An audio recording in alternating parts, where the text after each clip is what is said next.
Praise be Jesus Christ, now and forever.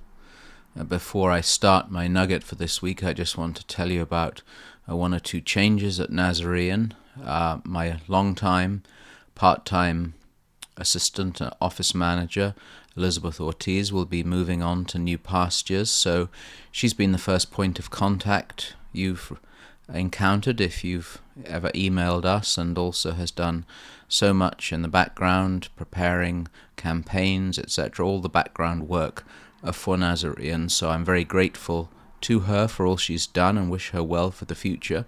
And we'll be welcoming Kathy Nelson, who'll be taking over her work. So if there are any glitches in the next couple of weeks, please be patient. That's just what happens when things change over.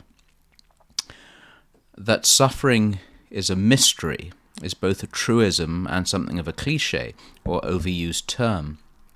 Yet of all human experiences, and for the believer perhaps more than any other, it is the greatest of mysteries. We can answer scientifically and factually why we suffer physical or mental pain and distress, because the body decays, injuries and sicknesses happen by virtue of us being human, and ultimately we die.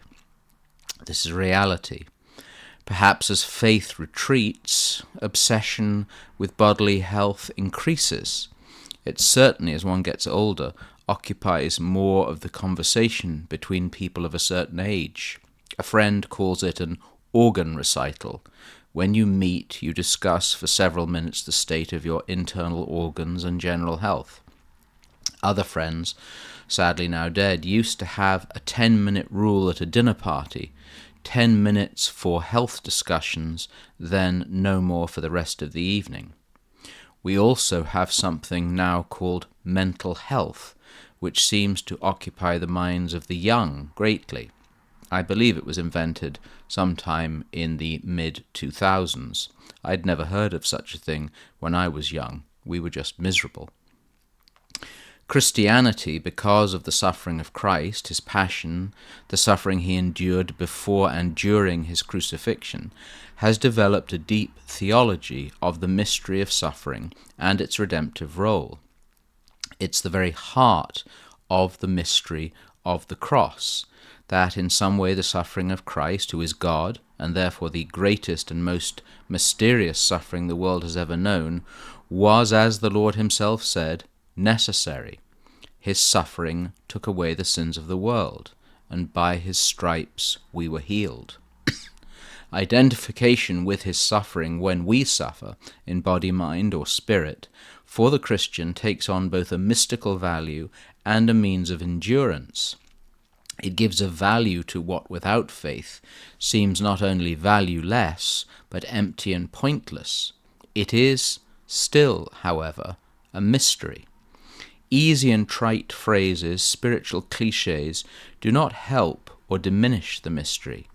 It is, in the deepest sense, a mystery of faith, and something we can see with St. Paul only through a glass darkly.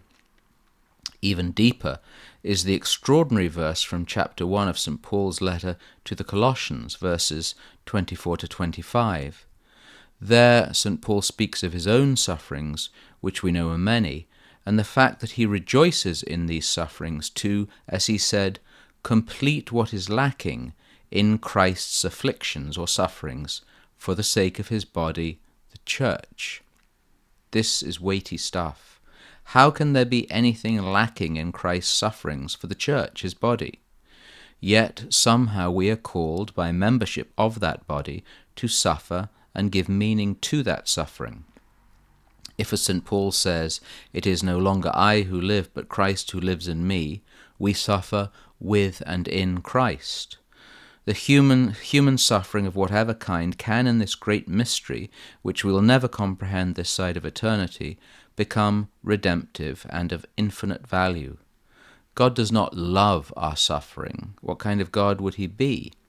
But he gives it value and endows it with purpose. Like Job, it is something that in acceptance, not understanding, we find peace. Brethren, be sober, be vigilant, because your adversary the devil, like a roaring lion, walketh about, seeking whom he may devour.